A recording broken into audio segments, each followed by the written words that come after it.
নমস্কাৰ ৰমি বৰগোহাঁই ব্লগলৈ আপোনালোক সকলোকে স্বাগতম জনাইছোঁ আৰু এতিয়াতো জলফাই গছত জলফাইবোৰ পুৰা লমালমে লাগি আছে আৰু এনেকুৱা সময়ত যদি আমি জলফাই দি একো নবনাওঁ তেতিয়া জলফাইবোৰে ভাবিব যে আমাক আৰু এই বছৰ একো নবনালে সেইকাৰণে আজি মই বনাম জলফাইৰ জ্বলা মিঠা আচাৰ তাৰ বাবে মই এয়া লৈছোঁ 2 কেজি জলফাই আৰু এইখিনি এতিয়া সম্পূৰ্ণ কেঁচা হৈ আছে আৰু এইখিনি মই ধুনীয়াকৈ ধুই মেলি সাফা কৰি লৈছোঁ আৰু এতিয়া এইখিনি বইল কৰিব লাগিব এয়া চাওক এইখিনি সম্পূৰ্ণ কেঁচা হৈ আছে মই এনেদৰে হেঁচি দিছোঁ মানে দেখাইছোঁ আপোনালোকক সম্পূৰ্ণ কেঁচা জলফাই হয় এইখিনি এতিয়া এই জলফাইখিনি বইল কৰিব লাগিব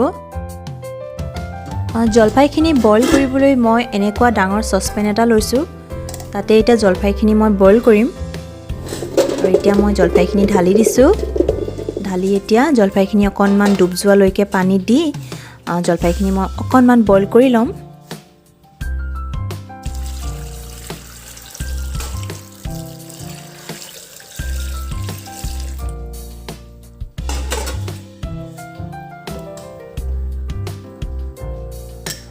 জলফাইখিনি সম্পূৰ্ণ ডুব যোৱা নাই সেইকাৰণে আৰু অকণমান পানী দিব লাগিব মই সেইকাৰণে ইয়াতে আৰু অকণমান পানী দি দিছোঁ এতিয়া ধুনীয়াকৈ বইল কৰি ল'ম এতিয়া জলফাইখিনি এয়া গোটেইখিনি বইল কৰি লোৱা হৈয়ে গ'ল কিছু সময়ৰ পাছতে আৰু জলফাইৰ কালাৰটো এতিয়া চেঞ্জ হৈ গ'ল বইল হোৱাৰ পাছত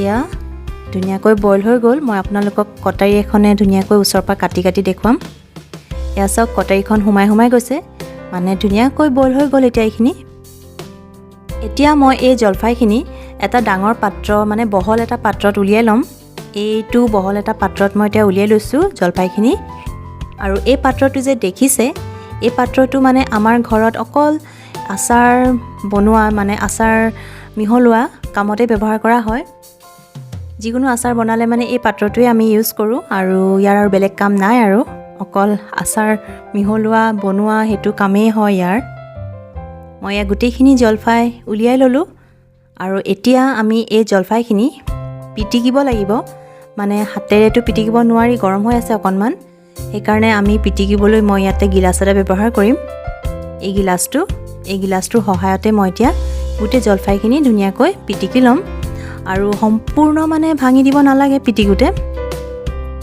মাত্ৰ অকণমান মানে ভাঙি গ'লেই হ'ল আৰু একেবাৰে সম্পূৰ্ণ পিটিকা কৰি পেলাব নালাগে মই যিদৰে এতিয়া হেঁচি দিছোঁ জলফাইখিনি ঠিক তেনেদৰে আপোনালোকো এনেদৰে কৰি ল'ব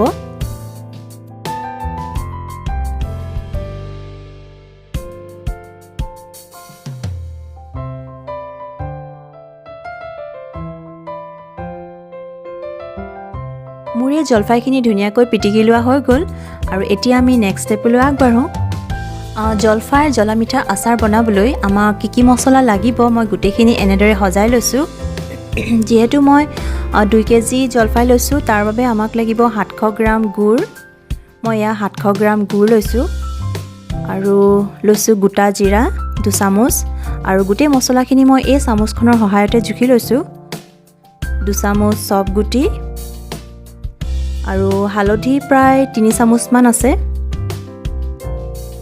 এয়া নিমখ 4 চামুচমান ব্যৱহাৰ কৰিছোঁ আৰু এয়া হৈছে আজৱাইন এয়া গোটা ধনিয়া সকলো বস্তু 2 চামুচকৈ দিব আপোনালোকে আৰু এয়া মেথি গুটি আৰু এয়া হৈছে লাল মিৰ্চ অকণমান জ্বলা হ'ব তেতিয়া আচাৰটো এইটো দিলে আৰু এয়া হৈছে কাশ্মীৰী মৰিচ আৰু এইখিনি হয় কোলা জিৰা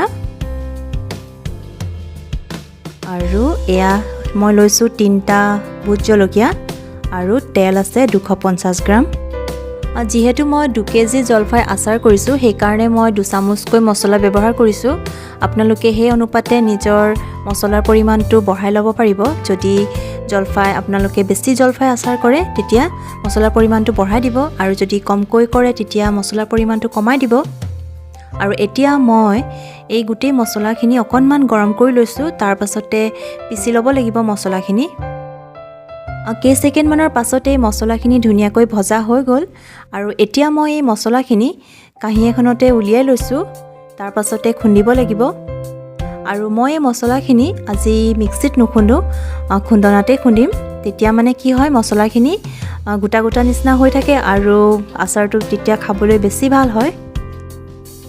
আৰু এইফালে মই কেৰাহীখনত দিছোঁ মিঠাতেল। গিলাচটোত তলিত যিকণ লাগি আছে মিঠাতেল মানে সেইখিনিও আনকি মই টুকি টুকি ঢালিছোঁ আৰু কাৰণ একো বস্তু নষ্ট কৰিব নোৱাৰি যিহে বস্তুৰ দাম আজিকালি। আৰু যেতিয়া এই তেলখিনি সম্পূৰ্ণ গৰম হৈ যাব মানে একদম ধোঁৱা ওলোৱাকৈ যেতিয়া গৰম হ'ব তেতিয়া ইয়াতে দিব লাগিব কাটি থোৱা ভোট জলকীয়া গিডখৰ।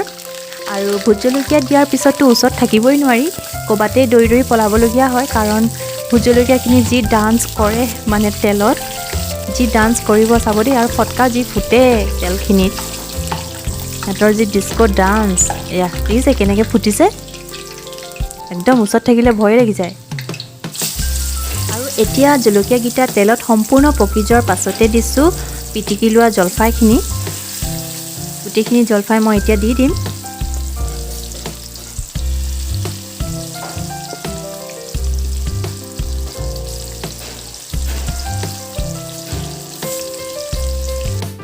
আৰু এতিয়া ভালদৰে তেলত জলফাইখিনি মিহলাই দিছোঁ আৰু এইখিনি সময়ত গেছৰ ফ্লেমটো মিডিয়ামত ৰাখিছোঁ। প্ৰায় 5 মিনিটমান সময় ভজাৰ পাছতে এতিয়া মই ইয়াতে দিছোঁ নিমখ। নিমখ মই ইয়াত 4 চামুচ দিছোঁ, আপোনালোকে জোখ অনুসৰি দিব, বেছি চোকা হ'লেও কিন্তু খাবলৈ বেয়া লাগিব।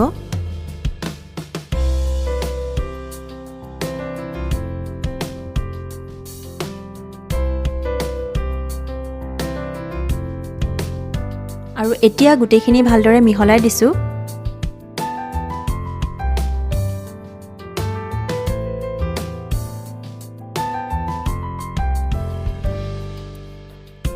আৰু নিমখখিনি সম্পূৰ্ণ মিহলাই লোৱাৰ পাছতেই মানে লগে লগে দিব লাগিব হালধি। এয়া মই হালধি দিছোঁ, হালধি প্ৰায় 3 চামুচ হ'ব। তাৰপিছতে আকৌ এবাৰ গোটেইখিনি ভালদৰে মিহলাই দিব লাগিব।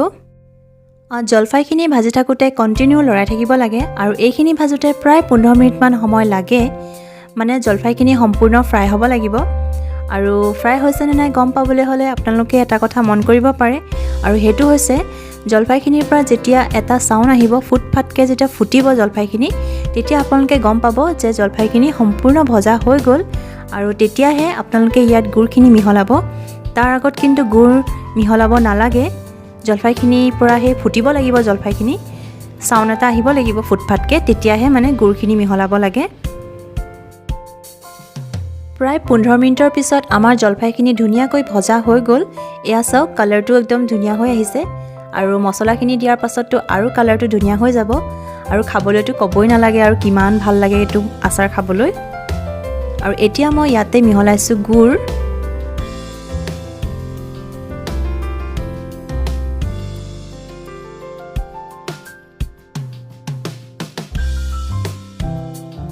এতিয়া গুড়খিনি সম্পূৰ্ণ গলি যোৱালৈকে ভালদৰে লৰাই দিব লাগিব।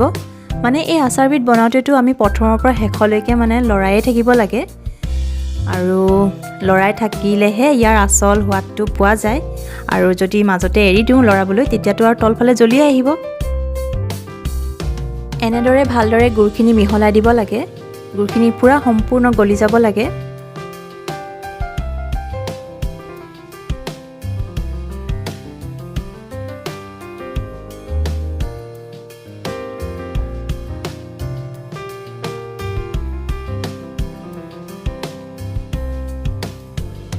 কেইমিনিটমান সময় ভাজি থকাৰ পাছতেই আমাৰ গুড়খিনি ধুনীয়াকৈ গলি গ'ল, মানে জলফাইখিনিৰ লগত ধুনীয়াকৈ মিহলি হৈ গ'ল। আৰু এতিয়া আমি ইয়াতে দিব লাগিব ভিনেগাৰ। মই ইয়াতে ভিনেগাৰ দিছোঁ 2 চামুচ। ইয়াত 2 চামুচ ভিনেগাৰ দিছোঁ। আৰু এইখিনি সময়লৈকে আপোনালোকে গেছৰ ফ্লেমটো মিডিয়ামতে ৰাখিব। আৰু এতিয়া মই আকৌ এবাৰ ভালদৰে গোটেইখিনি মিহলাই দিছোঁ। এতিয়া আমি দিব লাগিব শুকান মছলাখিনি, আৰু এইখিনি দিওঁতে কিন্তু আপোনালোকে গেছৰ ফ্লেমটো একেবাৰে ল' কৰি দিব। মই গেছৰ ফ্লেমটো একেবাৰে ল'ত ৰাখিছোঁ এতিয়া।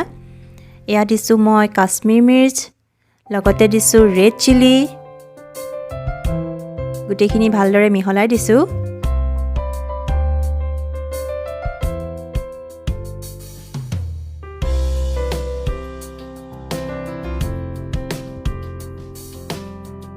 চিলি পাউডাৰখিনি ভালদৰে মিহলাই লোৱাৰ পাছতে এতিয়া দিব লাগিব খুন্দি লোৱা মছলাখিনি। এইখিনি খুন্দি লোৱা মছলাখিনি হয়, মই ইয়াতে এতিয়া দি দিছোঁ। আৰু মছলাখিনি দিয়াৰ পাছত ভালদৰে এবাৰ গোটেইখিনি মিহলাই দিব লাগিব।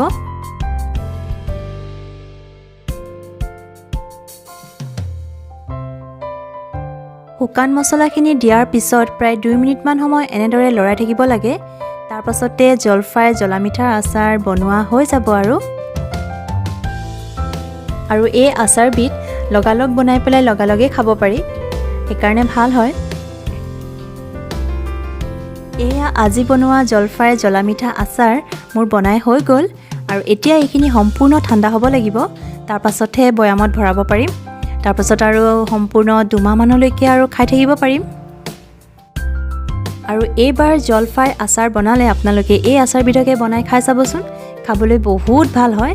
আৰু এবাৰ বনাই খালেতো প্ৰত্যেক বছৰে মানে এই আচাৰবিধকে খাবলৈ মন যাব। আৰু আজিৰ ৰেচিপিটো চাই কেনে পালে তলত কমেণ্ট এটা কৰি নিশ্চয় জনাব। আৰু যদি ভাল পায় তেন্তে ভিডিঅ'টোত লাইক এটা কৰি দিব আৰু চেনেলটো ছাবস্ক্ৰাইব কৰিব। পুনৰ এটা নতুন ৰেচিপিৰ সৈতে আকৌ লগ পাম, তেন্তে আজিলৈ আহোঁ। Bye bye.